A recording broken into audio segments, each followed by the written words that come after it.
अच्छा, ये जो हमारे पास अभी डेटा फाइल है, अभी यूएसबी आ जाएगी तो आप लोग अपनी यूएसबी से कॉपी कर लीजिएगा, कुछ इंटरनेट इशू आ रहा है। सही है। अच्छा, जो हमारे पास डेटा फाइल है जो मैंने आप लोगों को दी है अभी, अच्छा आ जाएगी, अभी आ जाएगी। इसका नाम है केविन कुकी कंपनी फाइनेंशियल्स, ठीक है। मैं पहले आप लोगों को ये खोल के दिखा देती हूँ कि ये किस तरह की फाइल है।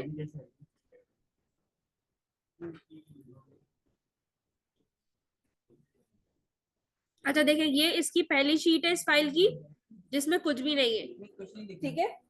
अच्छा सॉरी, मैंने प्रोजेक्शन बंद की हुई थी।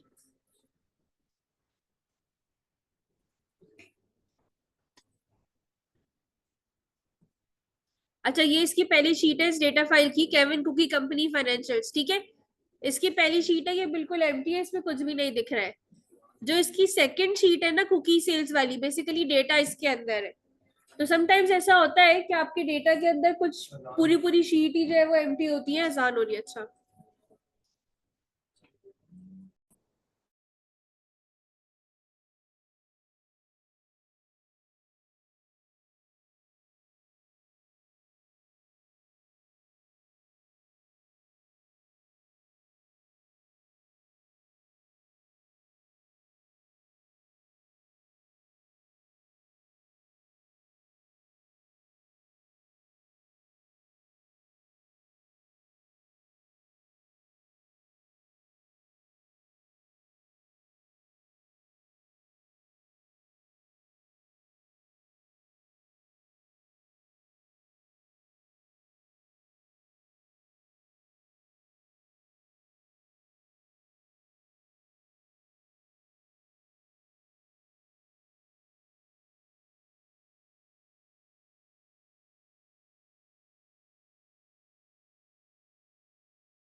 अच्छा ये जो हमारे पास शीट है, इसके अंदर हमारे पास डेटा है, सही है।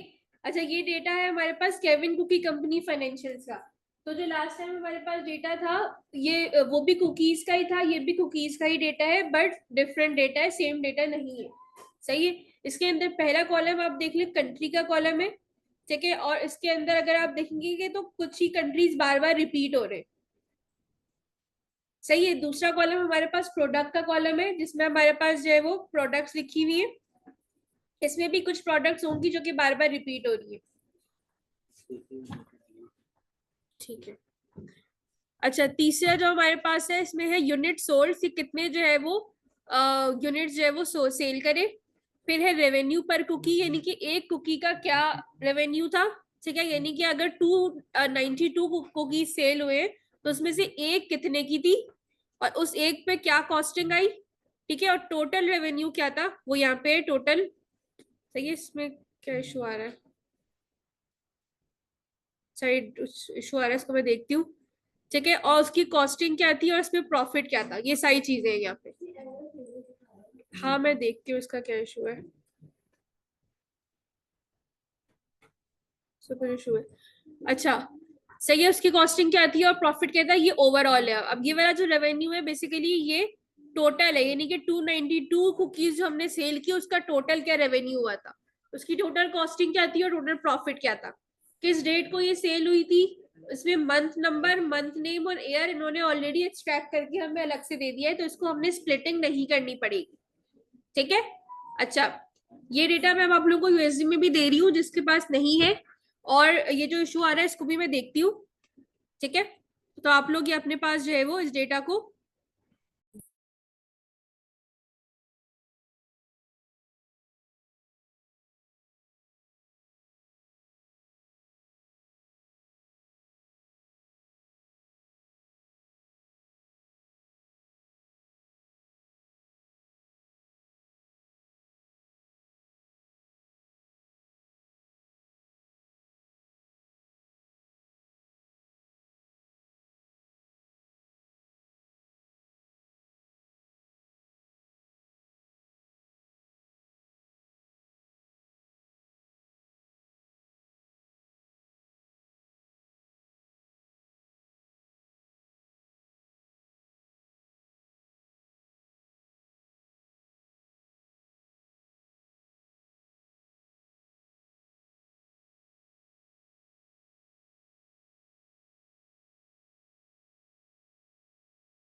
डेटा फाइल क्योंकि एक्सेल की फाइल है तो आप सबने उसे एक्सेल के थ्रू गेट करना है।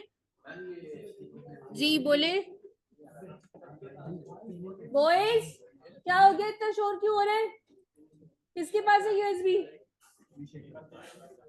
किसके पास है? कर लिया सबने यहाँ पे? किसका रह गया? आपका रह गया बस। अच्छा, अब शोर ना करें। जिसने कर लिया है आप लोग उसको गेट कैसे करेंगे? गेट डेटा में जाके एक्सेल वर्कबुक में जाएंगे, क्योंकि आपकी जो फाइल है वो एक्सेल फाइल है। ठीक है, ब्राउज करना है और उसे गेट करना है।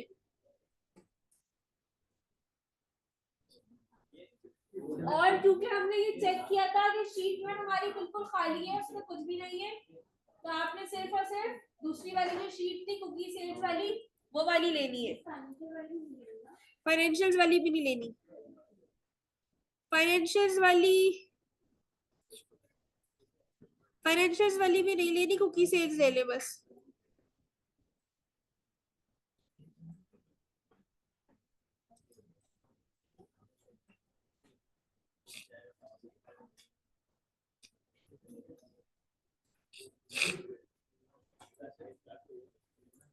या फाइनेंशियल भी ले ले, दोनों ले ले। अगर दोनों में डेटा सेम है तब तो मसला नहीं है। Let me check. कोई बात नहीं बेटा, दोबारा भी ले सकते हैं, अलग अलग ही फाइल जाएगी वैसे भी। कुकी सेल्स ले ले, वैसे ज्यादा बेहतर है।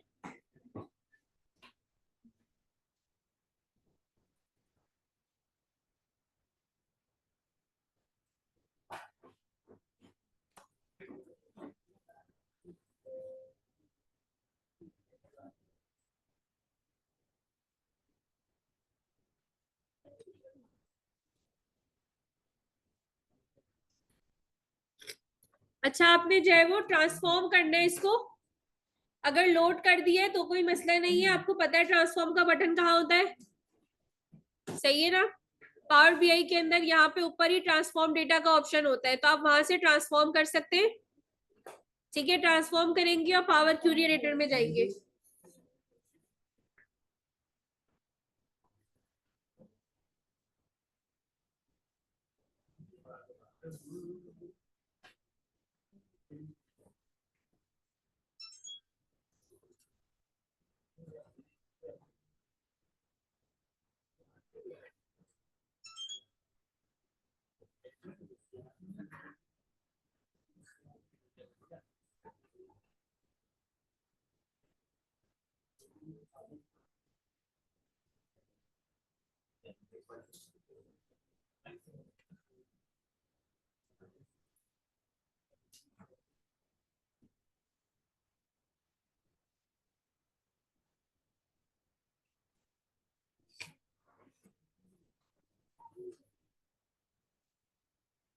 आप लोगों को ऑलरेडी पता है कि पावर क्यूरी में जाके हम सबसे पहले क्या स्टेप्स परफॉर्म करते हैं, तो जरा ट्राई करें, डेटा टाइप्स देखें, कोई कॉलम डिलीट करना है या कोई रो डिलीट करनी है अगर, तो वो देखें।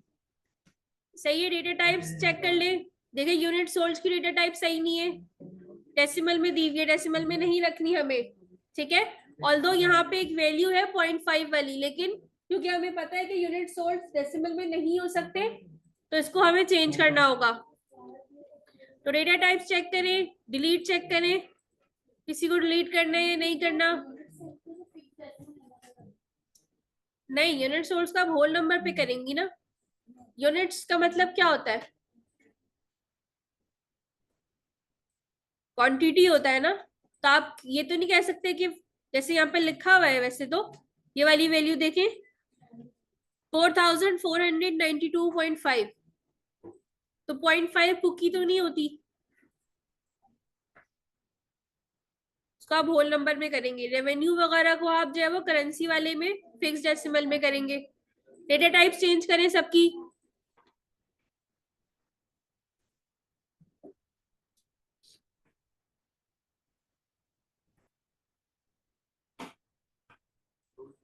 किसी भी कॉलम में हमें स्प्लिटिंग करने की जरूरत नहीं है, डेट में से ऑलरेडी मंथ वाली चीजें स्प्लिट हुई हुई है, मंथ और ईयर, तो स्प्लिटिंग की भी जरूरत नहीं है। एरर वैल्यूज चेक कर ले और डेटा टाइप्स चेक कर ले। फर्स्ट रो को हेडर बनाने की भी जरूरत नहीं है, वो भी ऑलरेडी बना हुआ है।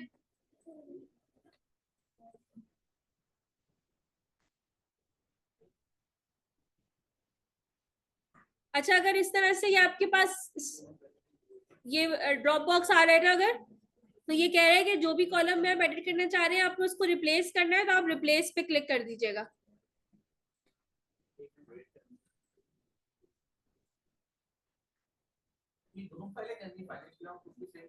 नहीं, एक ही कर ले, कुकी सेल्स वाली कर ले। एरर वाली फाइल को आप सिलेक्ट ही नहीं करोगे तो यहाँ आएगी नहीं, सही है। जो फाइल आप सिलेक्ट देखिए, मैंने यहाँ पे सिर्फ कुकी सेल सिलेक्ट की थी, सिर्फ वही वाली फाइल आएगी यहाँ पे। अच्छा, वो जो पहले वाली थी कुकीज वाली फाइल के अंदर 3 रो में एरर है, वो दोबारा भेजी ना मैंने दूसरी वाली। हाँ, A4 शेयर पे भी है और यूएसबी था उसमें भी दूसरी वाली ही थी मैं, उसमें एरर नहीं है।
जी बेटा।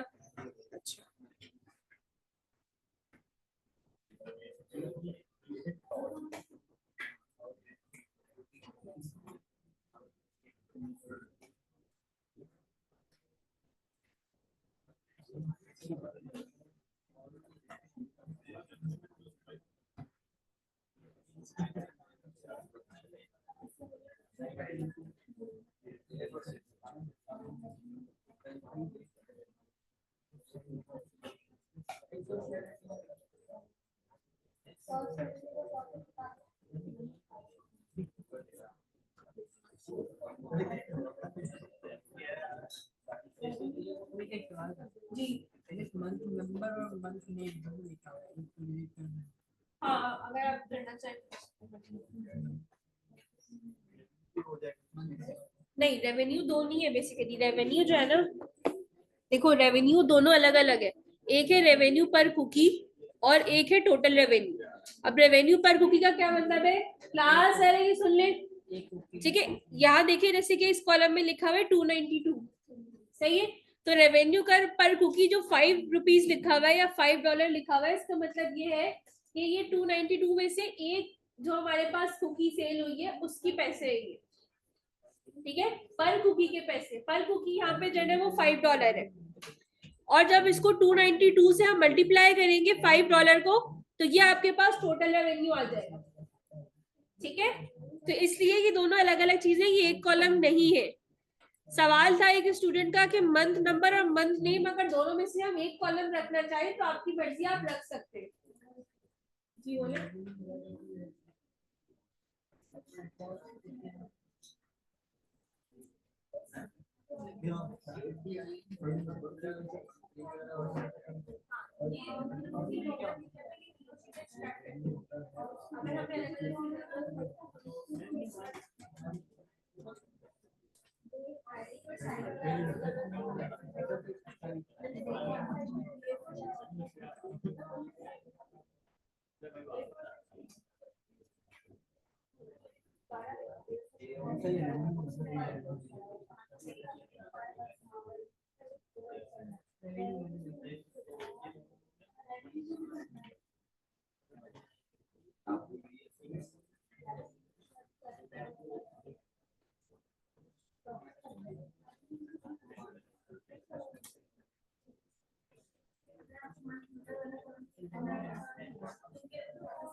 निकाल ले, यहाँ पे प्रॉफिट का कॉलम नहीं है तो प्रॉफिट का कॉलम बना ले। लास्ट टाइम जैसे हमने बनाया था, कैसे बनाया था, ऐड कॉलम में जाके पहले रेवेन्यू सिलेक्ट करेंगे, फिर कंट्रोल प्रेस करके कॉस्ट सिलेक्ट करेंगे, ऐड कॉलम में जाएंगे और स्टैंडर्ड में से हम क्या कर देंगे, क्या करेंगे, डिवाइड या सब्ट्रैक्ट, सब्ट्रैक्शन।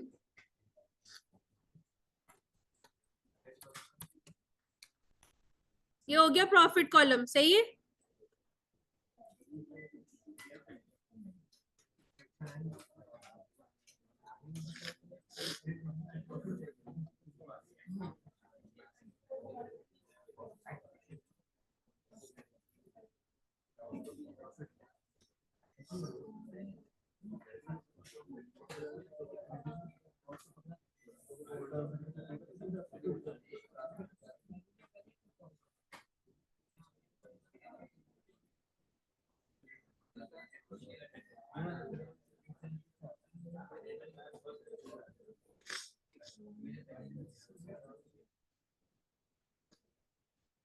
अच्छा क्लास, ये देखिए, ये एक वेबसाइट है विकिपीडिया की, list of countries and dependencies by population, ठीक है।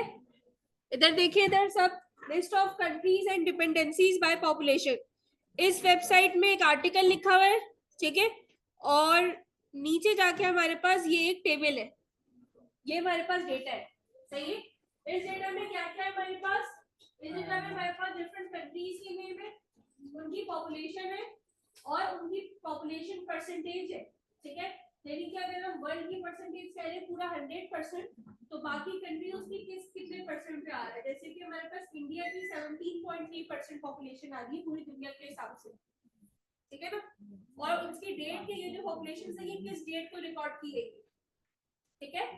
और उसके साथ साथ उसकी प्रोजेक्शन किसने प्रोजेक्ट किया था, कि किसने सोर्स क्या है, यानी कि किसने कैलकुलेशन की थी, किसने प्रोजेक्ट किया था, ये सारी चीजें। तो ये कंपनी नेम्स है और ये खाली कॉलम ऑलमोस्ट, सही है। तो ये हमारे पास कुछ डेटा है, इस डेटा को हम गेट करना सीखेंगे पावर थ्योरी के अंदर, सही है। पिछली फाइल को डिलीट नहीं करना हमने, बल्कि हमने उसी के साथ ही इस फाइल को ऐड करना है, सही है। अब ये कैसे करेंगे हम, अब हम यहाँ पे सीखेंगे कि हम लिंक से कैसे डेटा कॉपी करते हैं, सही है। वेब यूआरएल से या वेबसाइट लिंक से कैसे हम डेटा गेट करते हैं पावर बीआई के अंदर, ठीक है ना। तो लिंक कैसे कॉपी होती है, ऊपर से कंट्रोल सी करके मैंने ऊपर से कॉपी किया यहाँ से लिंक, ठीक है। आप सब भी करेंगे, मैं भी आप लोगों को एयर फॉर शेयर पे दे रही हूँ ये लिंक, और क्लासरूम पे भी डाल रही हूँ।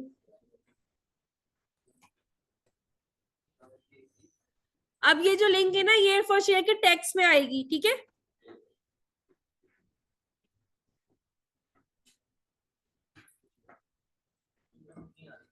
आज ये भी सबर करो।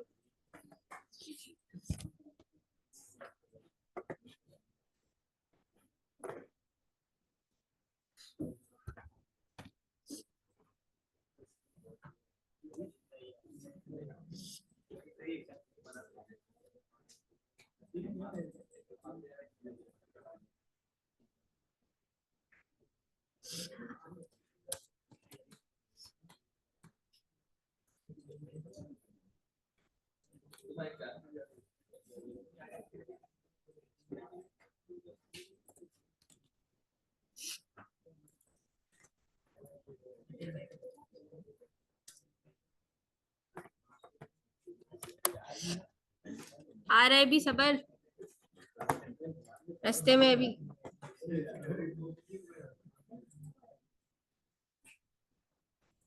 आ, आ,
अच्छा, क्लासरूम पे कर दिया है मैंने, दिख रहा होगा आपको, और एयर फॉर शेयर पे भी कर दिया है। रिफ्रेश करें, देखिए आ जाएगा अभी, आ जाएगा। दोबारा डाल देती हूँ, डिलीट हो जाता है बार बार इस पे से, टेक्स्ट वाले इसमें आएगा, ठीक है। देखें, अब दोबारा देखें, फिर से देख ले रिफ्रेश करके, वरना क्लासरूम पे भी है।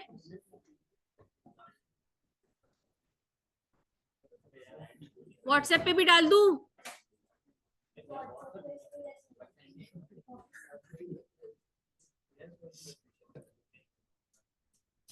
अच्छा, अगर नहीं भी आ रहा तो इतनी बड़ी लिंक नहीं है, खुद से भी तुम लोग टाइप कर सकते हो। व्हाट्सएप पे भी भेज रही हूँ।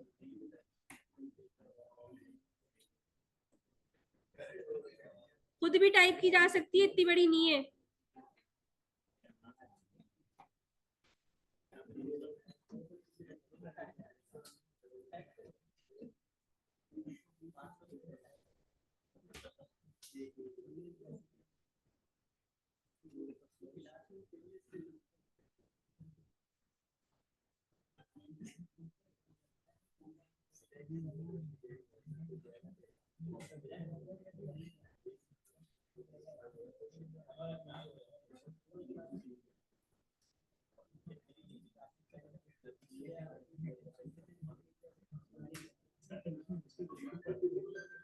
व्हाट्सएप पे भी सेंड कर दिया है, सही है।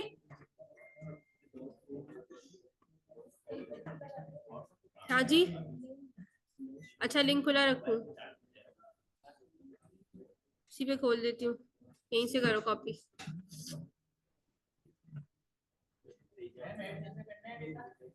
हाँ अभी बताती हूँ, रुक जाओ, लिंक टाइप कर रहे हैं कुछ लोग।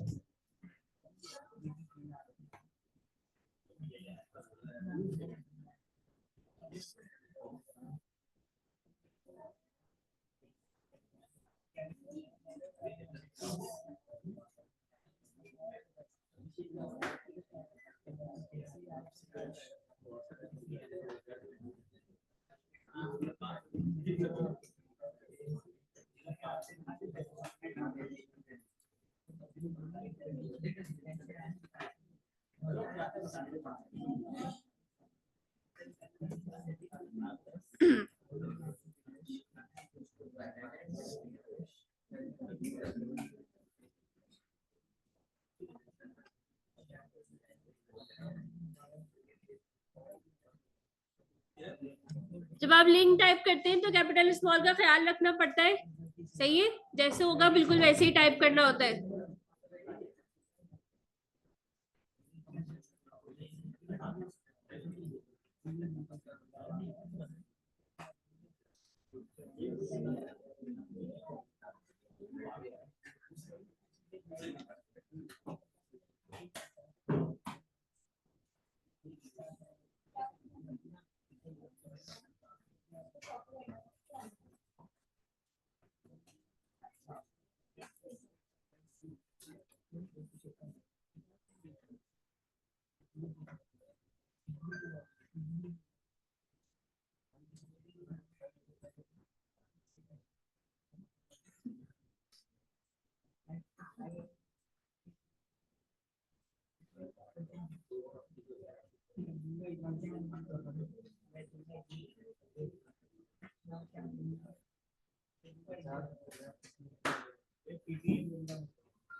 अच्छा जी, ये देखिए, पावर बीआई के अंदर और पावर क्यूरी के अंदर, दोनों के अंदर आप कैसे लिंक से डेटा गेट कर सकते हैं।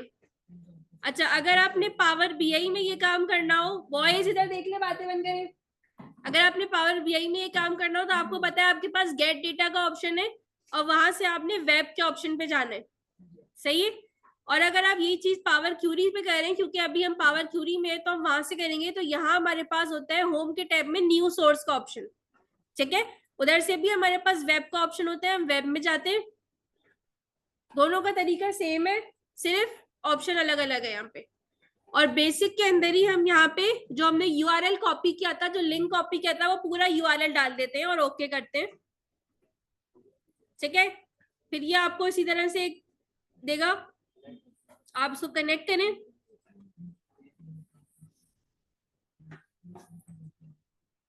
और अब ये आपको प्रीव्यू दिखाएगा टेबल का, सही है कि इधर वो सही डेटा है। अच्छा, एक और चीज होती है जो कि अभी होगी, अभी आप देखिएगा, जब लिंक से डेटा गेट करता है पावर बीआई गर्ल्स, जब लिंक से डेटा गेट करता है पावर बीआई, तो वो और भी टेबल्स उस वेबसाइट में और भी जितने टेबल्स होते हैं उन सबको गेट कर रहा होता है, सही है। अब ये देखिए यहाँ पे कितने सारे टेबल इसने मुझे दे दिए, ये वाला तो हमारा टेबल हो गया जो हमें रिक्वायर्ड था, सही है। अच्छा, इसके अलावा इसने क्या दिया है, और भी कुछ डेटा उठा के जो उसको लग रहा था कि वो टेबल है, हो सकता है वो टेबल हो सकता है वो टेबल ना हो, वो सारा डेटा इसने टेबल के फॉर्म में दे दिया, जो जो चीजें इसको लगी कि टेबल है, सही है। क्योंकि अब इस लिंक का मैं आपको थोड़ा सा दिखाती हूँ। अब देखिए इस लिंक में हमारे पास और क्या क्या है, एक ही ऊपर भी एक हमारे पास बॉक्स बना हुआ है, ठीक है, और भी ऊपर सर्च बार है, फिर और भी कुछ बॉक्सेस है। इन सब बॉक्सेस को जो बने हुए इन सबको भी ये टेबल कंसिडर कर रहा होता है, और फिर यहाँ से जो है ना हमें इसको भी ये डेटा बना के दे रहा होता है। तो हमें ये सारे टेबल नहीं चाहिए, हमें सिर्फ ये वाला टेबल चाहिए, तो हम सिर्फ इसी टेबल को गेट करेंगे अपने पास। तो हमारे पास जो प्रीव्यू आ रहा है इसमें से ये list of countries and territories by total population, सिर्फ ये वाली फाइल हमें चाहिए, इसको चेक इन करेंगे और इसको ओके करेंगे, बाकी फाइल्स हमें नहीं चाहिए। अब आप देखिए क्यूरीज के अंदर हमारे पास ये दो फाइल्स आ गई है, ठीक है। एक कुकी सेल्स वाली फाइल थी जिसमें हमने सारी पावर क्यूरी की जितनी भी एडिटिंग थी, क्लीनिंग, एरर रिजॉल्विंग, वो सब कर लिया था। और ये हमारी लिस्ट ऑफ कंट्रीज वाली फाइल आ गई है, अब इसके अंदर भी हम यही सब चीजें करेंगे। लोकेशन हमारी टेक्स्ट में होनी चाहिए, पॉपुलेशन हमारे पास जो है वो नंबर्स में है, ठीक है ये भी। और परसेंटेज ऑफ वर्ल्ड हमारे पास परसेंटेज में है, ये भी ठीक है।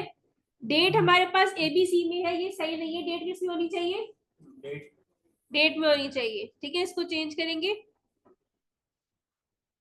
ये हमारे पास डेट में आ गई, सही है। अच्छा, इसके बाद है ये हमारे पास सोर्स, और ये जो एंड वाला कॉलम है जिसमें कुछ में डेटा है कुछ में नहीं है, खाली कॉलम था, इसको हम क्या करेंगे, रिमूव करेंगे।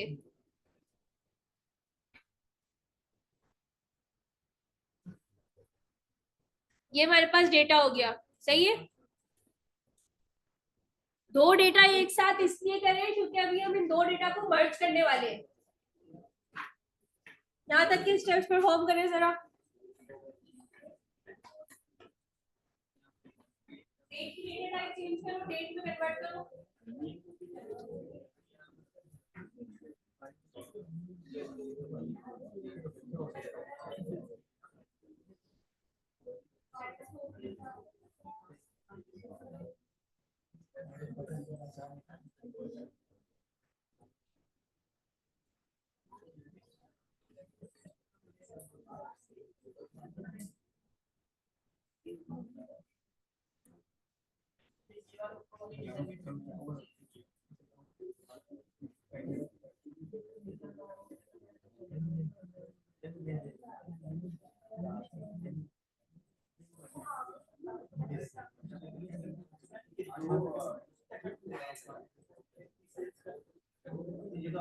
हाँ, देखिए एक ही हमारे पास पावर क्यूरी एडिटर है, उसी के अंदर हमने दोनों डेटा ओपन किए थे, सही है।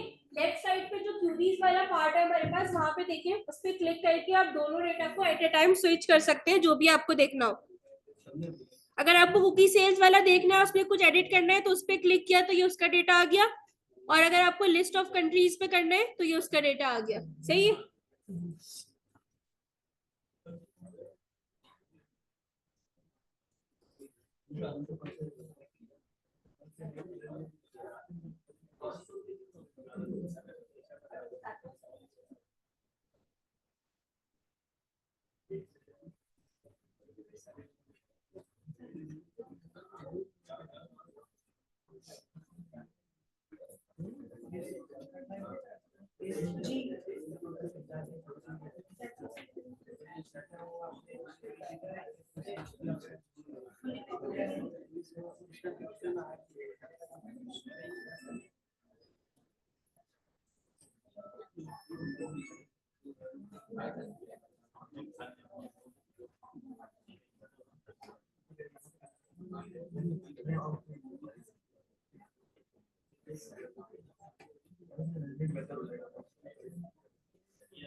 अच्छा जी, अब हमने आज जो है वो एक नया चीज सीख रहे हैं विच इज मर्ज।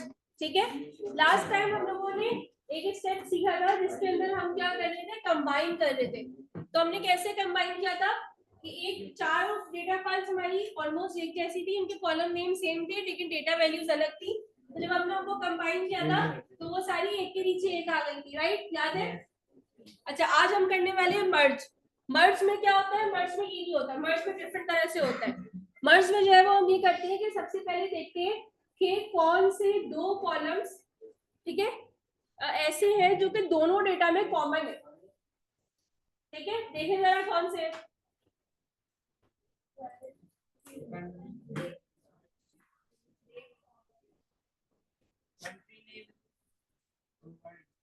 और कोई बताए? डेट, ठीक है, और कोई?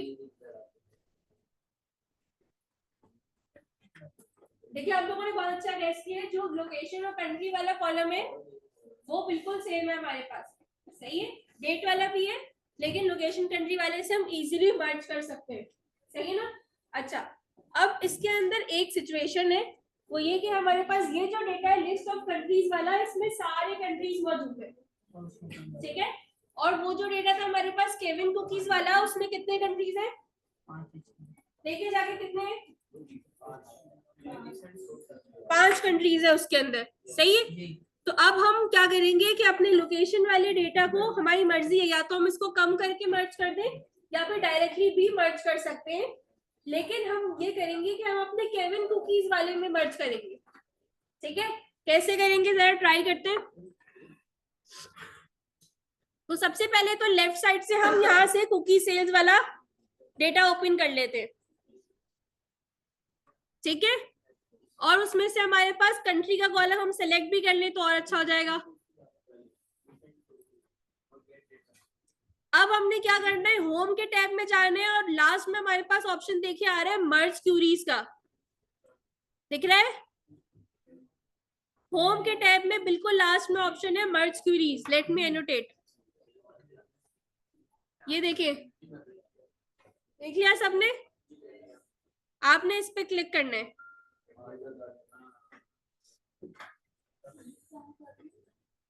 मर्ज क्यूरीज होम के टैब में बिल्कुल लास्ट में है। अब हम मर्जिंग करने वाले, ठीक है। तो क्योंकि हमने पहले कुकी सेल्स वाली फाइल सेलेक्ट की थी तो डेटा उसके अंदर आएगा मर्ज होके। अगर हमने लिस्ट ऑफ कंट्रीज वाली सिलेक्ट की होती तो डेटा उसके अंदर आता मर्ज होके, ठीक है।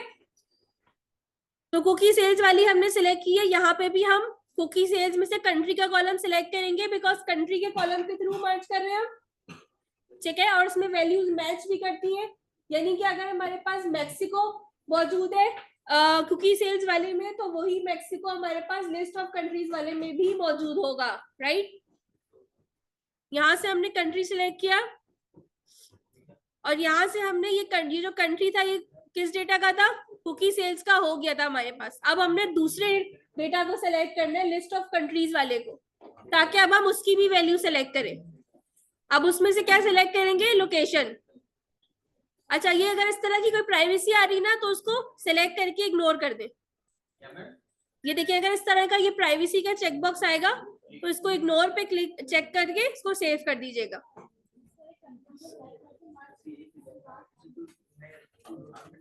सही है, आपने मर्ज क्यूरीज पे गए, ये वाला आपके पास टैब ओपन हुआ, ठीक है। इसके अंदर सबसे पहले आपको ये कंट्री का कॉलम सेलेक्ट करना है, उसके बाद यहाँ पे आपके पास ड्रॉप डाउन है। इस ड्रॉप डाउन में दो ऑप्शन आएंगे, कुकी सेल्स और list of countries. Cookie sales का कॉलम हम ऑलरेडी सेलेक्ट कर चुके हैं, तो अब हम लिस्ट ऑफ कंट्रीज यहाँ सेलेक्ट करके उसका लोकेशन कॉलम सेलेक्ट करेंगे, ठीक है।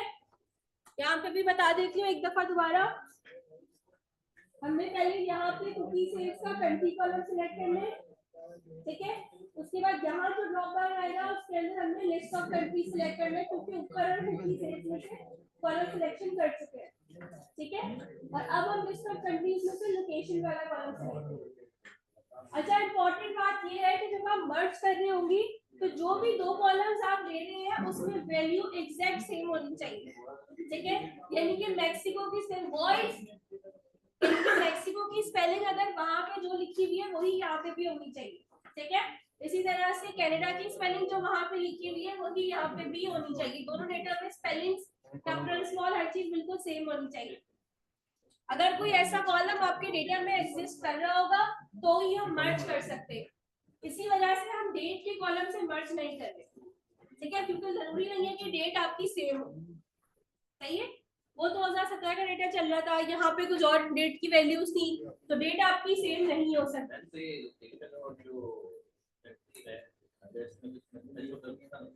अगर इसमें कोई मिसमैच होगा तो वो उसको मर्ज नहीं करेगा, वो उसको अलग अलग वे में कंसीडर करेगा, ठीक है। वो सिर्फ उन रोज को मर्ज करेगा जो जिसमें मिसमैच नहीं होगा, ठीक है। अब हम देखते हैं किस तरह से ये मर्जिंग होगी। अच्छा, अब यहाँ पे नीचे देखिए हमारे पास ज्वाइन की काइंड्स का पूछा गया है हमसे, ठीक है। अच्छा, ज्वाइन की हमारे पास 4 काइंड्स होती हैं, ठीक है। लेफ्ट होती है, राइट होती है, आउटर, ठीक है, और फुल, सही है, इनर होती है। और यहाँ पे मेरे ख्याल में 6 दिखाई होंगी शायद इन्होंने, हाँ, यहाँ पे उन्होंने 6 दिखाई हुई है, कुछ लोग 6 कह रहे होते हैं, कुछ लोग 4 कह रहे होते हैं, डिफरेंट स्किलर सिचुएशन से। बहरहाल तो अब उसकी मैं अगर इतनी डिटेल में जाऊंगी तो अभी उसकी जरूरत नहीं है इतनी डिटेल की।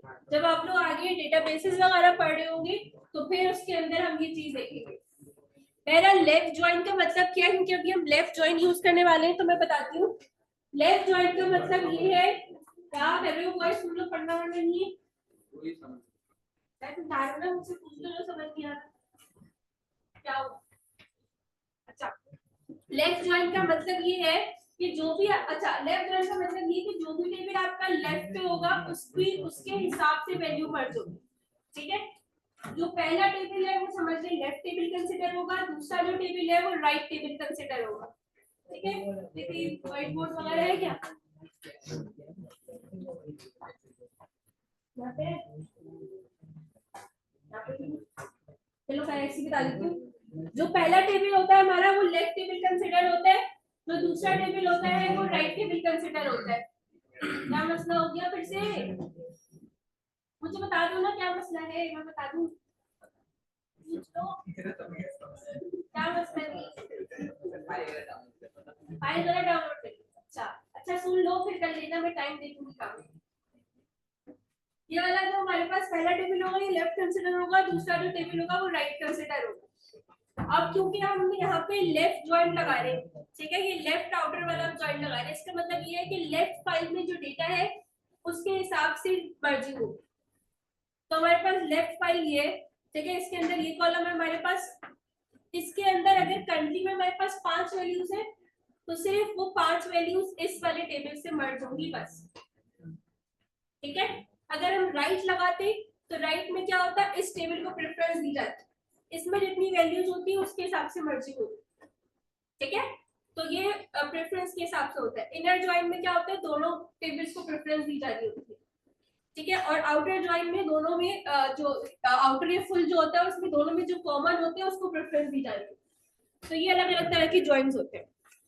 तो ये इतना डिटेल में समझ नहीं आएगा, अभी हम सिर्फ ये समझेंगे कि लेफ्ट ज्वाइन का मतलब ये है कि लेफ्ट टेबल को प्रेफरेंस दी जाएगी, इंटीग्रल्स के अंदर 5 वैल्यूज है तो सिर्फ 5 रोज यहाँ से हमारे पास मर्ज होगी। कौन सी 5? जो 5 इसमें मौजूद है, कनाडा वाली, फिर है मैक्सिको, फिर है जर्मनी, और कौन कौन सी है देखें,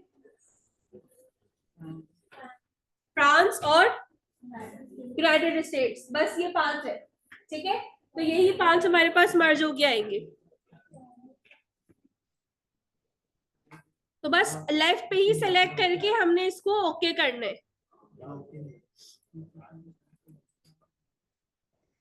ठीक है, ओके करने के बाद ये देखें इस तरह से हमारे पास पूरा कॉलम आ जाएगा, इसमें टेबल टेबल टेबल टेबल लिखा हुआ है। एरर क्यों दी?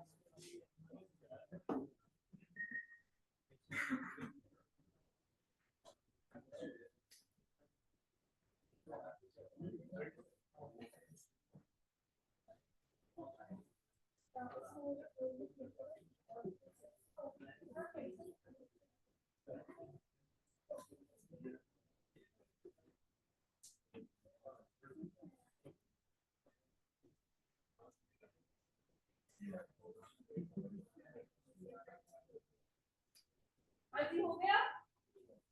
अगर एक वो प्राइवेसी वाला ऑप्शन आ रहा है तो इग्नोर पे क्लिक करके ओके कर दे।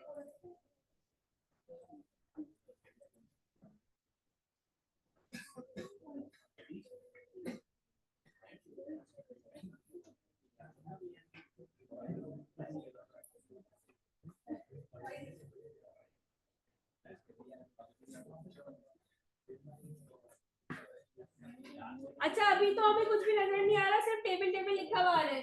ठीक है, अब हम क्या करेंगे,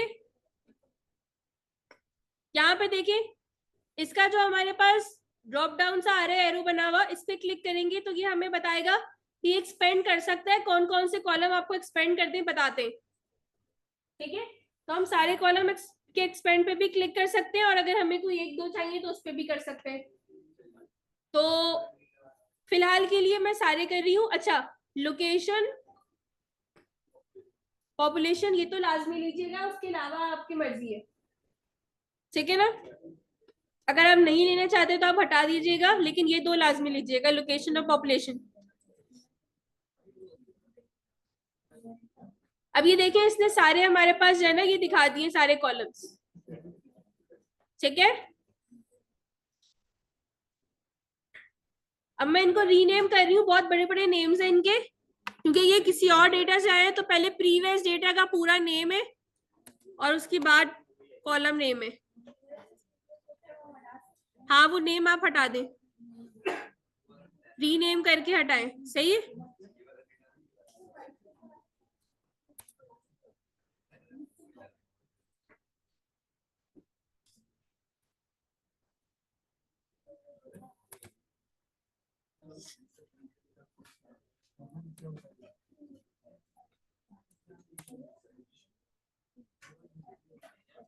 अच्छा, अब देखिए डेट में इसने कहा कि आपके पास ऑलरेडी एक डेट कॉलम है, तो मैं इसको कुछ छोटा नेम दे देती हूँ।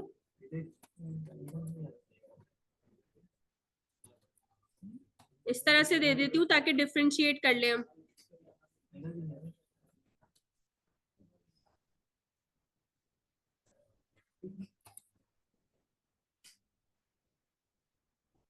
ठीक है, ये पांचों कॉलम्स आ गए।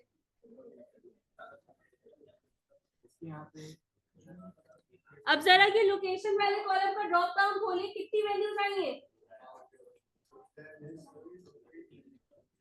लोकेशन वाला कॉलम जो हमारे पास वेबसाइट वाले डेटा से आया है, इसका ड्रॉप डाउन खोलिए जरा, कितनी वैल्यूज आई है। जबकि उसमें कितनी वैल्यूज थी, 5 आ रही, जबकि उसमें एक्चुअल में कितनी वैल्यूज थी, 100 तक थी अराउंड, है ना। ठीक है, तो 5 क्यों आ रही है। हाँ, क्योंकि हमने लेफ्ट जॉइन सेलेक्ट किया था और हमारे प्रीवियस जो कुकी सेल्स वाला डेटा था उसमें सिर्फ 5 ही वैल्यूज थी, तो उसने उन 5 वैल्यूज के हिसाब से ही मर्ज किया। इसका मतलब ये है कि अब हमारे पास कनाडा की पॉपुलेशन भी आ गई है, कनाडा की परसेंटेज ऑफ वर्ल्ड भी आ गई है और सोर्स भी आ गया है, ठीक है। और ये वैल्यूज हमने कुकी सेल्स वाले डेटा में मर्ज कर दी। तो ऐसी सिचुएशन आपके पास आ सकती है कि आपके क्लाइंट ने आपको 2-3 टेबल्स का डेटा दिया हो और आपको इस तरह से मर्ज करने की जरूरत पड़ सकती है, सही है। जरूरी नहीं है कि ये स्टेप आपका वेबसाइट से डेटा उठा के ही हो, लेकिन मैंने आपको ये स्टेप सिखाते हुए दो चीजें एक साथ सिखा दी है कि वेबसाइट से डेटा कैसे गेट करते हैं और मर्ज किस तरह से करते हैं, ठीक है ना। लास्ट वाला सोर्स है बेसिकली कि पॉपुलेशन जो है वो किसने कलेक्ट की थी या किसने जो उसकी जो भी प्रोसेस होते हैं वो किए थे जी।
अच्छा तो ये हो गया, यहाँ तक समझ आ गई मर्ज कैसे किया। अच्छा तो आज की क्लास में हमने दो चीजें सीखी है, एक तो वॉइस, आज की क्लास में हमने दो चीजें सीखी है, एक तो ये कि हम डेटा कैसे गेट कर सकते हैं वेबसाइट से, और दूसरा हम मर्ज कैसे करते हैं। सही है, अब आपके पास ये जो डेटा हो गया इसको होमवर्क में आपने डैशबोर्ड पर आना है, ठीक है। अच्छा अब हम दूसरा टॉपिक स्टार्ट करने वाले हैं, ये फाइल आप सेव कर ले जी, और न्यू फाइल ओपन कर ले, न्यू फाइल पावर में की न्यू फाइल ओपन कर ले, उस पे काम करेंगे। अच्छा ये सवाल है कि मर्ज क्यों कर रहे हैं हम डेटा को, तो देखिए मर्ज करने से हमारे पास कुछ कॉलम्स और ऐड हो गए। तो अब ये जो हमारा कुकी सेल्स वाला जो डेटा हो गया, इसमें हमारे पास उन कंट्रीज की पॉपुलेशन भी आ गई है, ठीक है, और उनकी जो है वो सोर्स भी आ गई है। तो हम इनको भी, इस कॉलम को, स्पेशली पॉपुलेशन वाले कॉलम को भी यूज करके हम अपने ग्राफ्स वगैरह में यूज कर सकते हैं। ये बेसिकली एक स्टेप है जो कि मुझे लगा कि आपको सिखाना चाहिए। जरूरी नहीं है कि आपके पास इस तरह से हो, जब आपके पास डेटा आता है तो वो एक ही कंपनी का होता है, यहाँ तो हमने दो अलग अलग कंपनी का डेटा लिया ना। जब डेटा होता है वो एक ही कंपनी का होता है, तो उसमें बहुत सारी ऐसी सिचुएशंस निकल आती है जिनके थ्रू हमें जो है वो ग्राफ्स बना सकते हैं। तो उससे हमें ये मर्ज का स्टेप आना चाहिए, ठीक है ना। उसके पहले वाले डेटा पे अभी तो आपने मर्ज कर दिया, तब आप क्लोज एंड अप्लाई करोगे तो आपके पास ये मर्ज वाला ही डेटा आएगा। सही है, तो प्रीवियस डेटा चाहिए तो दोबारा गेट कर लेना, ठीक है। क्लोज एंड अप्लाई करके इसको सेव कर ले अपने पास।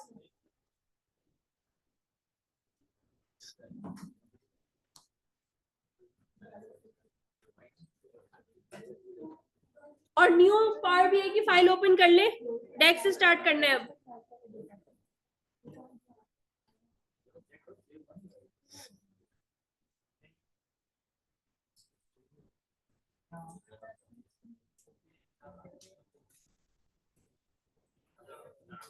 अच्छा ऐसा करती हूँ, मैं देखती हूँ कि अगर इसी डेटा पे काम हो जाए, क्योंकि डेटा तुम लोगों को बड़ा मुश्किल हो रही है गेट A4 से डाउनलोड करने में। जी बोले।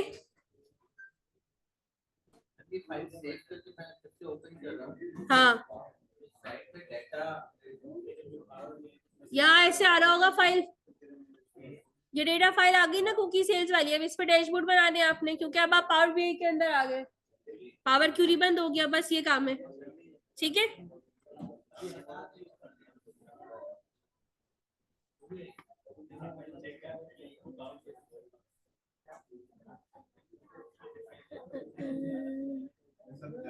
सेल्स प्रॉफिट मार्जिन रेशियो, ठीक है। अच्छा यही वाली फाइल के ऊपर काम कर लेते हैं अभी, क्योंकि आप लोगों को अभी इंटरनेट का इशू आ रहा है, फिर तुम्हारा डेटा दूंगी मसला होगा। तो आगे का जो डेक्स जो हम सीख रहे हैं इसी फाइल में सीख लेंगे, ठीक है। अच्छा जी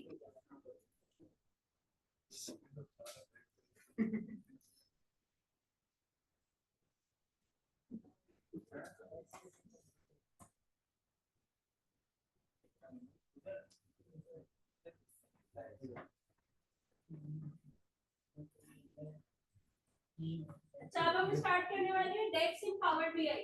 ठीक है, डेक्स क्या होता है? DX, DX stands for data analysis expression. Data analysis क्या होती है?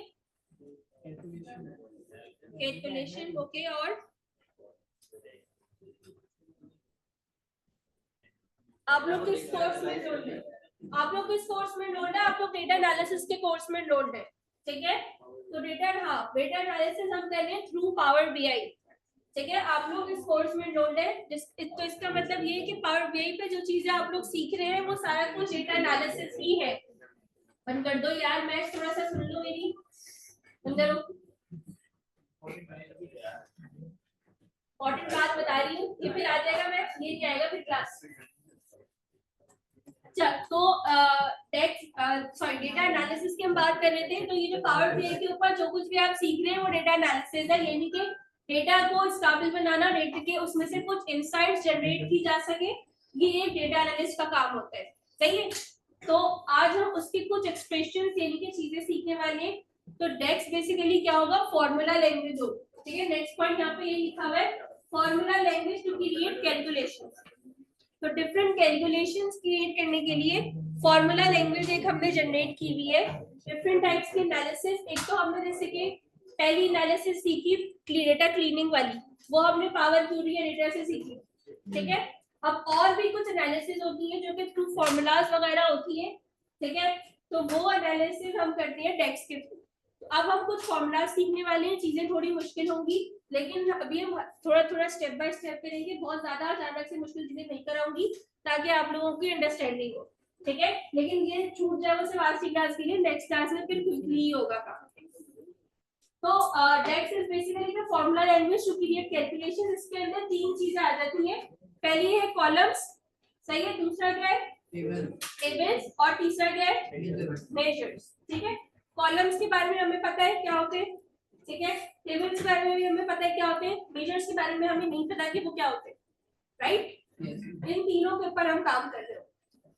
नेक्स्ट पॉइंट की based on excel formulas and functions. Excel पढ़ा था मिस्टर शामा ने, पढ़ाया था, ठीक है। तो एक्सेल के जो फॉर्मूला वाला पार्ट पढ़ा था उसमें, ठीक है ना। तो एक्सेल के जो फॉर्मूलाज और फंक्शंस होते हैं, जैसे कि एक्सेल में हमने सम का फॉर्मूला देखा होगा, ठीक है। इसी तरह से जो बेसिक एक्सेल के फॉर्मूलाज और फंक्शंस होते हैं उसी के ऊपर ये भी बेस कर रहे हैं, ठीक है। इसमें भी उसी तरह से फॉर्मूलाज होते हैं, कुछ चीजें थोड़ी सी डिफरेंट होंगी, वो मैं आप लोगों को बताती रहूंगी, सही है ना। अच्छा जैसे कि सम की जो एग्जांपल दी गई यहाँ पे, इसके अलावा काउंट वगैरह भी है, ठीक है। तो वही सारे फॉर्मूलाज होंगे, थोड़ी सी चीजें डिफरेंट होंगी। अच्छा ये माइक्रोसॉफ्ट के और टूल्स में भी यूज होता है, पावर पॉइंट वगैरह में भी।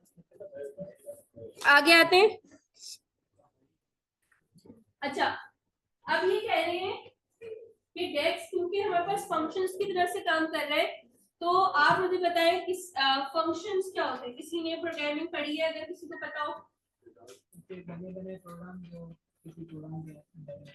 ठीक है, वेरी गुड। ठीक है, इन्होंने बताया कि फंक्शंस क्या होते हैं कि कुछ ऐसे बने बनाए प्रोग्राम्स जो कि हम आगे किसी अपने प्रोग्राम में यूज करने वाले। ठीक है, फॉर एग्जांपल आप लोग एक गेम खेल रहे, गेम तो सारी खेलते होंगे, लड़के भी लड़कियां भी। पहले तो कभी खेला होगा जिंदगी में, कभी तो खेला होगा, नहीं खेलते अभी तो पहले तो कभी खेला होगा ना। बस बस रहने दो, सारे लड़के खेलते हैं, पता है मुझे। अच्छा, तो अब फॉर एग्जांपल आप देखें कि गेम के अंदर हमारे पास जो है वो कोई भी लेट्स एग्जांपल ले लेते हैं, फाइटिंग गेम जो होता है उसके अंदर मूव करने का भी एक ऑप्शन होता है, एक बटन होता है जिससे आप प्रेस करें तो आपका कैरेक्टर आगे मूव करेगा या पीछे मूव करेगा। सही है, इसी तरह से एक ऑप्शन होता है जिससे आपका कैरेक्टर जंप कर सकता है, और एक ऑप्शन होता है, एक बटन या ऑप्शन होता है जिससे आपका कैरेक्टर मुक्का मार सकता है, फाइट कर सकता है। सही है, या गन से फाइट कर सकता है, जैसे भी शूट कर सकता है, ऐसे ही है। लेकिन वो सारे ऑप्शंस, वो सारे बटन्स जो होते हैं, जब तक हम उनको प्रेस नहीं करते वो वर्क नहीं करते। ठीक है, तो प्रोग्रामर ने क्या किया हुआ होता है, उनकी कोडिंग, उनका प्रोग्राम किया हुआ होता है, लेकिन जब हमें उनकी जरूरत होती है सिर्फ वो तभी हम उस बटन को प्रेस करते हैं और वो तभी वर्क करते हैं। ठीक है, फंक्शंस का भी ऐसे ही होता है, फंक्शंस में हमारे पास फंक्शंस ही लगे होते हैं बेसिकली इन गेम्स के पीछे। ठीक है, तो फंक्शंस हमारे पास ऐसे ही होते हैं कि कुछ प्री डिफाइंड कोड होते हैं जो कि ऑलरेडी बने होते हैं, यानी कि हमने उस गेम के अंदर ये कोडिंग करके गेम को बता दिया है कि आपने अगर जंप प्रेस किया जाए तो कैसे होगा जंप। सही, अब जंप का फंक्शन कॉल तभी होगा जब आप जंप के लिए जो भी बटन आपने सिलेक्ट, जो भी बटन गेम में सिलेक्शन दी हुई है वो प्रेस करेंगे। फॉर एग्जांपल जंप के लिए कोड, जो भी प्रोग्रामर है जिसने कोडिंग किया उसने डिसाइड कर दिया कि ए से आपने जंप करना।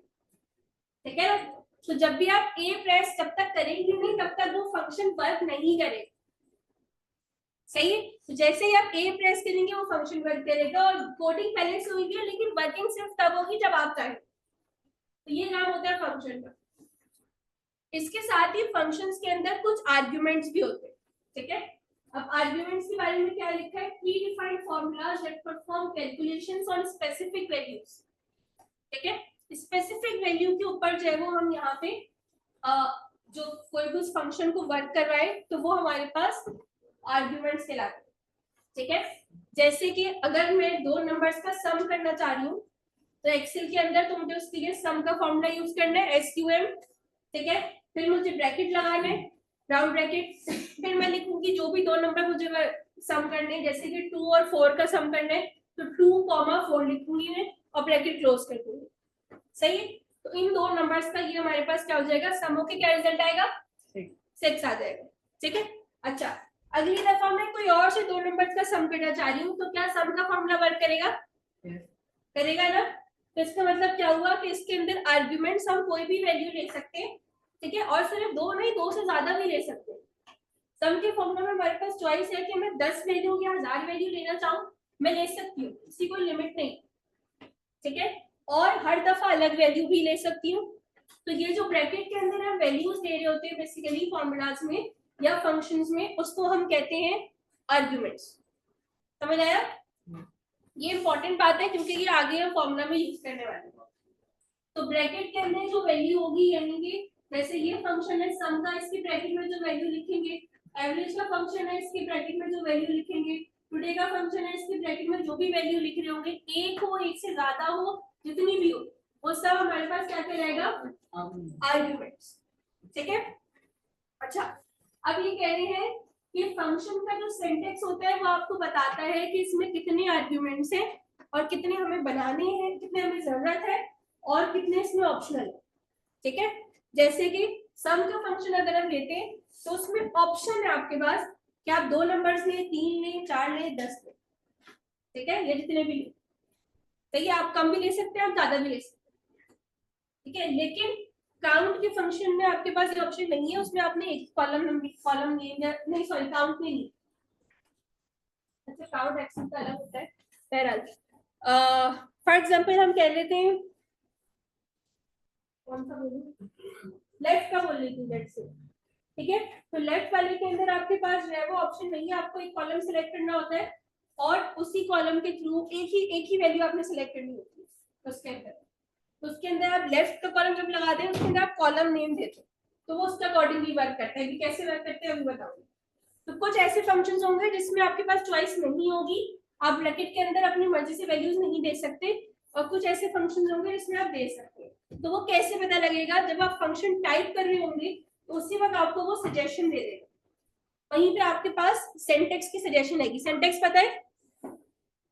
सिंटेक्स का मतलब होता है कि फॉर्मूला या कोड लिखने का तरीका, सही है, कैसे लिखना है।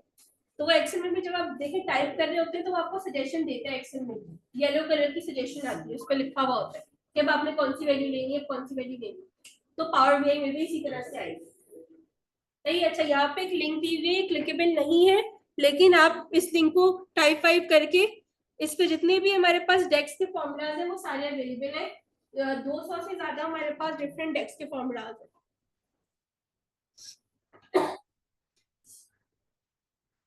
जहां तक चीजें थोड़ी थोड़ी समझ आई है, थोड़ी थोड़ी भी समझ आई है अगर, तो आगे बढ़ते हैं, क्योंकि अब हम एग्जाम्पल से उसको थोड़ा सा और अच्छे से समझेंगे, ठीक है, और फिर परफॉर्म करके देखेंगे। अच्छा, यहाँ पे हमारे पास पहली एग्जाम्पल किसकी है? सम की, ठीक है, और से देख रहे हैं क्योंकि अभी हम इसको परफॉर्म करने वाले हैं। अच्छा, सम जो है एक्सेल में जिस तरह से वर्क करता है पावर बीआई में उस तरह से वर्क नहीं करता, डिफरेंट तरह से वर्क करता है। एक्सेल के अंदर हम सम के फंक्शन में बहुत सारी वैल्यूज एक साथ दे सकते थे, ठीक है। पावर बीआई में हम यहाँ पे सिर्फ एक वैल्यू दे सकते हैं, विच इज क्या देना है आपने? कॉलम। सम का फंक्शन लगेगा तो आपने कॉलम देना है, वो वर्टिकल सम करता है पूरे कॉलम का, बस, सही है। पावर बीआई में हॉरिजॉन्टल सम, ये वाला सम का फंक्शन हॉरिजॉन्टल सम नहीं करता, सिर्फ वर्टिकल सम करता है। आप कॉलम नेम देंगे, उस पूरे कॉलम में जितनी भी वैल्यूज होंगी वो उसका सम करके आपको दे देगा, बस इसी यही बात होती है, ठीक है।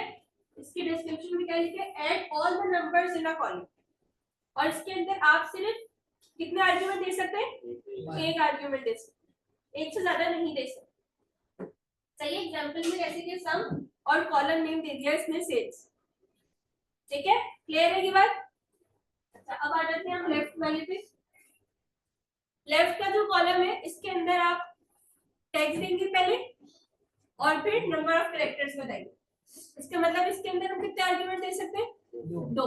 अब लेफ्ट का काम कैसे करता है? Return the specified number of characters from the start of the text, ठीक है। यानी कि आपके पास जो भी कॉलम है, यहाँ पे आपने कॉलम नेम दे दिया, ठीक है। जैसे फॉर एग्जांपल कोई टेक्स्ट कॉलम ले लेते हैं, कंट्री का कॉलम, कंट्री छोड़िए और ले लेते हैं मंथ, मंथ का कॉलम, ठीक है। मंथ का कॉलम में आपने नेम दिया मंथ, यहाँ आपने बताना है कितने नंबर ऑफ कैरेक्टर्स आपको चाहिए लेफ्ट साइड से। नॉर्मली डेली लाइफ के अंदर भी मंथ के हम पूरे पूरे नेम नहीं लिखते, कितने कैरेक्टर्स लेते हैं? 3 के स्टार्टिंग के कैरेक्टर्स लेते हैं, ठीक है। यानी कि जो जनवरी है तो हम उसको जैन लिखते हैं, ऐसे ही। तो अब यहाँ पे भी बता देंगे कि भाई 3 कैरेक्टर्स हमें चाहिए स्टार्टिंग, ठीक है। अब जब आप उसको डन करेंगे तो ये आपको रिजल्ट में क्या देगा? स्टार्टिंग की लेफ्ट साइड से 3 कैरेक्टर्स पूरे दे देगा, जैसे इस एग्जांपल में दिया। इन्होंने टेक्स्ट दिया डेटा के कैरेक्टर्स बता दिए, लेफ्ट साइड से 4 चाहिए, तो 4 लेफ्ट साइड से कितने कैरेक्टर्स हो गए? ये डेटा के कैरेक्टर्स हो गए, और ये इसने आपको रिजल्ट में दे। समझ आ रहा है गर्ल्स? ओके, तो इसमें कितने आर्ग्यूमेंट्स हो गए लेफ्ट वाले में? कितने? 2। कौन कौन से? पहले में क्या देना है आपने? टेक्स्ट वैल्यू देनी है, और दूसरे में नंबर ऑफ कैरेक्टर्स। अच्छा, ये आप नंबर पे काम नहीं कर सकते, ये टेक्स्ट पे करना होगा, ठीक है। ये जो इसमें जो भी कॉलम आप दे रहे होंगे वो नंबर्स वाला नहीं होगा, वो टेक्स्ट वाला ही होना चाहिए, ठीक है। गर्ल इन द रेड दुपट्टा, तुम्हें कुछ समझ आ रहा है या सिर्फ मोबाइल में लगी हो? छवि पूछते हैं तुमसे भी सवाल। अच्छा, तो हम ट्राई करते हैं, ये दोनों एग्जांपल्स ट्राई करते हैं, इजी सी है, ठीक है। ये ट्राई करते हैं अपने पास। तो कुकी सेल्स वाला जो हमारे पास डेटा था उसी पे मैं ट्राई कर रही हूँ, हाँ, जो भी था कुकी सेल्स वाला उसी पे मैं ट्राई कर रही हूँ, ठीक है। सब बहुत ध्यान से देखिएगा कि मैं कैसे ट्राई कर रही हूँ उस पे।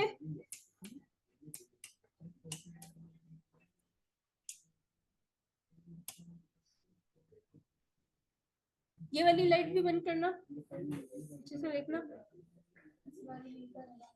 या भी नहीं करूँ, छोड़ दो, नजर आ रहा है तो ठीक है। अच्छा, अब देखें इधर, सबसे पहले इंपॉर्टेंट बात ये है कि जिस भी कॉलम पे आप कोई डेक्स फॉर्मूला लगाने वाले हैं तो वो डेटा आपका सेलेक्ट होना चाहिए। यानी कि यहाँ मेरे पास कुकी सेल्स का भी डेटा है और लिस्ट ऑफ कंट्रीज वाला भी है, दो डेटा मौजूद है। ठीक है, तो अगर मैंने गलत डेटा सेलेक्ट किया तो गलत डेटा के अंदर वो फॉर्मूला लग जाएगा। तो हमें डेटा सही सिलेक्ट करना है, इसलिए मैंने कुकी सेल्स वाला, अब इसको देखिए थोड़ा हाईलाइटेड है, मैंने इसको सेलेक्ट किया। ठीक है, सबसे पहले इसको सिलेक्ट कर ले, सही है ना। ये दो डेटा है, इन दोनों में से देखिए नजर आ रहा है फर्क। अगर इसको सिलेक्ट करूंगी तो ये हाईलाइट हो जाएगा, इसको सिलेक्ट करूंगी तो ये हाईलाइट हो जाएगा थोड़ा सा। कुकी सेल्स मैंने सिलेक्ट कर लिए।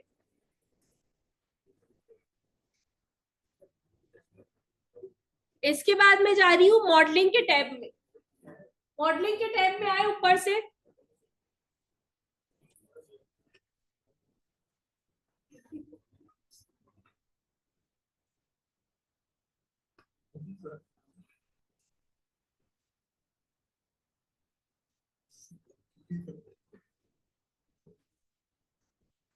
मॉडलिंग के टैब में आ गए। अब यहां से हमें सिलेक्ट करना है न्यू कॉलम।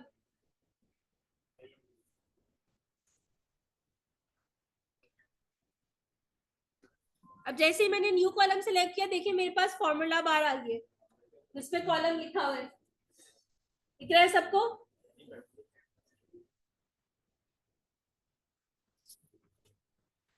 अब मैं इस कॉलम को डिलीट करके मंथ वाली एग्जांपल जो भी बताई थी वो ट्राई कर रही हूँ। इसका नेम रखा मंथ शॉर्ट नेम। इसमें कौन सा फॉर्मूला लगाया था, लेफ्ट वाला। मंथ शॉर्ट नेम जो मैंने रखा है इक्वल्स टू से पहले, ये आपके कॉलम का नेम बन जाएगा क्योंकि हम कॉलम ऐड करने वाले। इक्वल्स टू के बाद अब मैं लगाऊंगी फॉर्मूला। फॉर्मूला मैंने लगाया लेफ्ट का। यहाँ पे अब देखिए ये जो मैंने जैसी ब्रैकेट लगाया इसने मुझे दे दिए सजेशंस। ये सजेशंस मुझे बता रहे हैं कि मैं लेफ्ट में कितने आर्ग्यूमेंट्स ले सकती हूँ और ये लेफ्ट का फंक्शन क्या काम करता है, और समटाइम्स इसमें एग्जांपल्स भी आती है। तो ये पूरा मुझे इसने सिंटैक्स दे दिया है। ठीक है, इसने मुझे सजेशंस दे दी है पूरी। तो पहले मुझे कोई टेक्स्ट कॉलम देना है। ठीक है, जैसे कि मैं इसमें से टेक्स्ट कॉलम जो दूंगी वो होगा मेरे पास मंथ नेम वाला। अच्छा, अब जब हम कॉलम नेम देंगे उसके लिए एक इंपॉर्टेंट बात, कॉलम नेम देते हुए हमें बताना पड़ेगा कि वो कौन से टेबल का कॉलम नेम। तो पहले टेबल नेम आ रहा होगा, फिर कॉलम नेम आ रहा होगा। मैंने कैसे किया था, मैंने कुकी सेल्स लिखा था, कुकी लिखी रही थी कि मुझे सजेशंस में आ गया था और मैंने सिलेक्ट कर लिया था कि मंथ नेम वाला कॉलम मुझे सिलेक्ट करना है। ठीक है, दोबारा दिखाती हूँ कैसे किया था। ये देखिए, मैंने कुकी लिखना शुरू ही किया था कि इसने मुझे सारे कॉलम की सजेशन दे दी कुकीज वाले। ठीक है, तो मैंने उसमें से मंथ नेम सेलेक्ट कर लिया। आगे क्या है, इसके अंदर कॉमा लगाना है, कॉमा लगाया मैंने। उसके बाद मुझे बताना है नंबर ऑफ कैरेक्टर्स, कितने ले रहे थे नंबर ऑफ कैरेक्टर्स, 3। तो हम यहाँ पे 3 लिखेंगे और फिर क्या करना है, राउंड ब्रैकेट क्लोज। क्लोज करके आप एंटर भी कर सकते हैं और यहाँ पे लेफ्ट साइड पे जो टिक बना हुआ आ रहा है टिक पे भी क्लिक कर सकते हैं।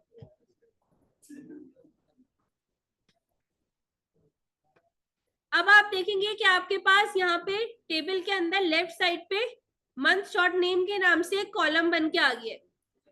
और अगर आपको इसकी वैल्यू देखनी है तो टेबल व्यू में जाके हम यहाँ से देख सकते हैं। ये देखिए, मुझे नजर आ रहा है कि सब मंथ्स के इसने जो है वो 3-3 कैरेक्टर्स दे दिए मुझे। दोबारा से बता रही हूँ, सबसे पहले आपने टेबल सिलेक्ट करना है, ऊपर से जाना है मॉडलिंग के टैब में और फिर आपने करना है न्यू कॉलम। सही है, करके ही दिखा देती हूँ। कुकी सेल्स का टेबल सिलेक्ट किया, मॉडलिंग में गए, न्यू कॉलम सिलेक्ट किया। अब ये फॉर्मूला बार आ गया, इस पे हमने लगाना है फॉर्मूला। फॉर्मूला क्या लगाया है हमने, मंथ शॉर्ट नेम हमारे कॉलम का नेम हो गया। रुके मैं इसको जूम कर देती हूँ, दिख रहा है? मंथ शॉर्ट नेम हमारे कॉलम का नेम हो गया, ठीक है। उसके बाद इक्वल्स टू से पहले जो चीज लिखी जाएगी वो कॉलम नेम होगा, इक्वल्स टू के बाद जो चीज होगी वो फॉर्मूला होगा। इक्वल्स टू लगाया मैंने, और अब मैंने यहाँ पे फॉर्मूला लगाया लेफ्ट का, ठीक है। लेफ्ट के फॉर्मूला में जैसे ही लगा रही होंगी मुझे सजेशंस आ जाएगी। तो इसमें आपने दो चीजें देनी है। पहली चीज आपने टेक्स्ट कॉलम देना है, तो मैंने कुकी लिखना शुरू किया था बिकॉज मेरे टेबल से आ रहेगी वैल्यू, तो टेबल डिफाइन करना जरूरी है। टेबल नेम था कुकी सेल्स, कॉलम नेम था मंथ नेम। सजेशन में खुद ही आ गया था, मैंने सेलेक्ट कर लिया मंथ नेम वाला कॉलम। पहले टेबल नेम लिखेंगे तो कॉलम नेम आएगा। टेबल नेम लिखना जरूरी है क्योंकि हमारे पास मल्टीपल टेबल्स हमारे पास अक्सर ही होते हैं, ठीक है। लगाएंगे उसके बाद अभी लिस्ट आएगी आपके पास मंथ नेम, देखिए फॉर्मूला लगाने के बाद जो आ रही है ना वो मैं बताती हूँ भी कैसे आएगी, पहले आगे सुनो। अच्छा, दूसरी चीज इसके अंदर आपने लेनी है कॉमा के बाद नंबर ऑफ कैरेक्टर्स, कि कितने कैरेक्टर्स आपको चाहिए। स्टार्टिंग से 3 चाहिए, 4 चाहिए, 2 चाहिए, जितने भी चाहिए आपने वो लिखा, और फिर आप ब्रैकेट क्लोज करके एंटर प्रेस करेंगे। अब ये जो कॉलम है ये कहाँ आया है, सही आया नहीं आया, इसके लिए आप लेफ्ट साइड से कहाँ से जाएंगे, टेबल व्यू में, ठीक है। लेफ्ट साइड में हमारे पास टेबल व्यू है, उसमें जाए, ये आपके पास कॉलम आ गया, न्यू कॉलम जो ऐड हुआ है, सही है। इसको आप ये मंथ नेम वाले कॉलम से कंपेयर भी कर सकते हैं, जहां जो वैल्यू थी उसका शॉर्ट नेम आ गया आपके पास। हो गया? क्या समझ नहीं आ रहा बेटा?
ठीक है,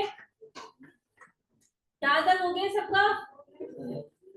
नो कौन कह रहे? छाप पर है हमारा, हो गया लड़की?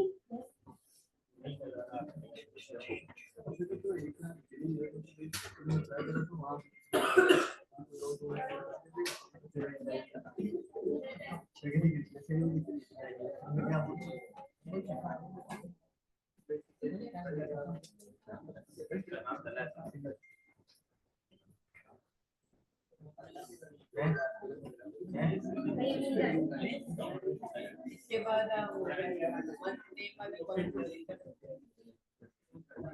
हाँ मर्जी खबर करो कि देते हैं।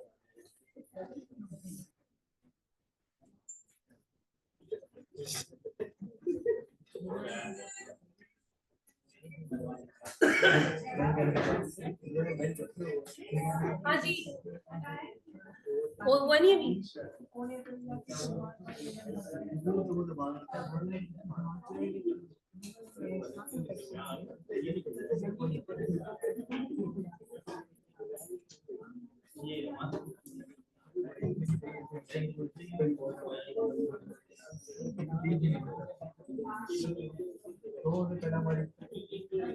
ये जो हमने सीखा है आज, इसको हम कहते हैं कैलकुलेटेड कॉलम। क्या कहते हैं? कैलकुलेटेड कॉलम का मतलब ये है वो कॉलम जो फॉर्मूला से कैलकुलेट होके आया हो। ठीक है, तो जहां पे भी हम कोई ऐसा कॉलम क्रिएट करने वाले हैं, न्यू कॉलम अपने डेटा में, एग्जिस्टिंग डेटा में, ठीक है, एग्जिस्टिंग डेटा में। अच्छा, इसकी इंपॉर्टेंट बात ये है कि हम हमारा जो एग्जिस्टिंग डेटा है उसको चेंज नहीं कर रहे। ठीक है, जो आपका ऑलरेडी डेटा है उसको बिल्कुल भी चेंज नहीं कर रहे, उसको चेंज किए बगैर, उसको एडिट करे बगैर हम एक न्यू कॉलम ऐड करने वाले, और उस न्यू कॉलम की जो वैल्यू है वो भी कहीं ना कहीं फॉर्मूला हमारे एग्जिस्टिंग टेबल से लग के ही आ रही है।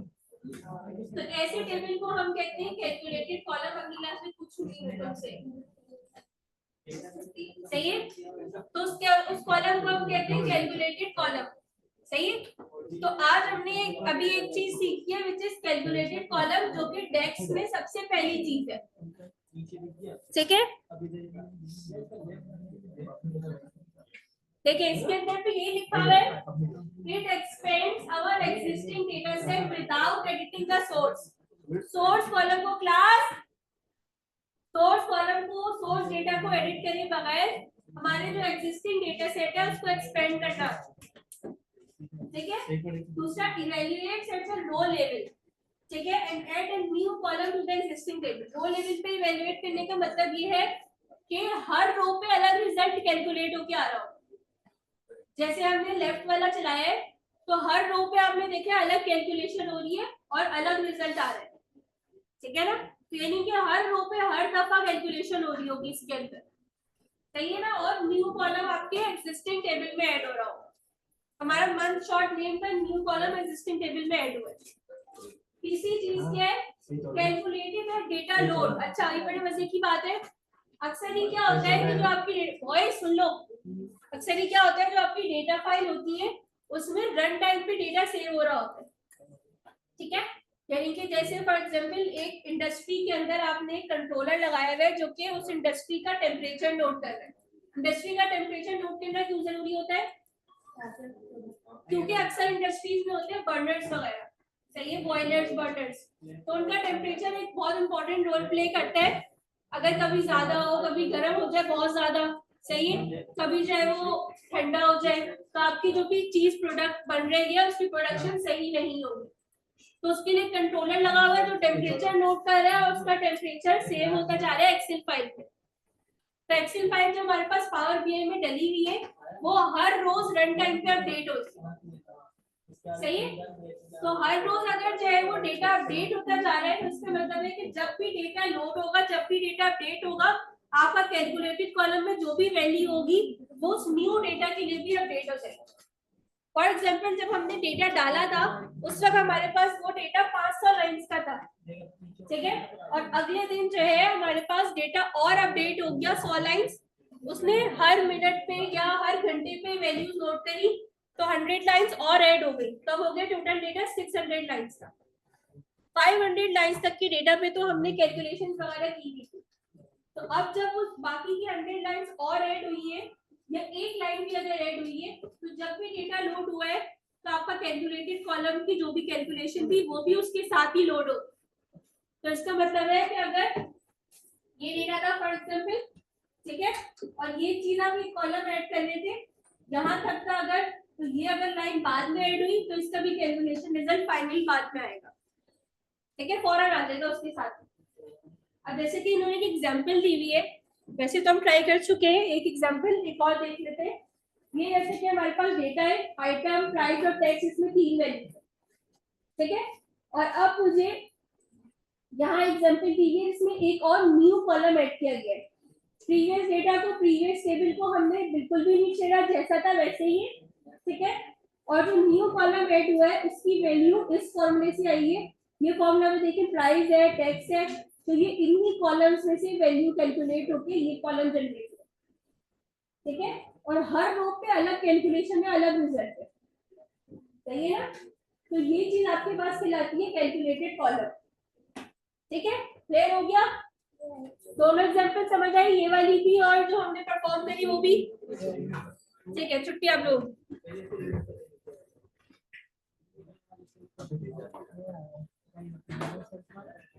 अल्लाह हाफिज।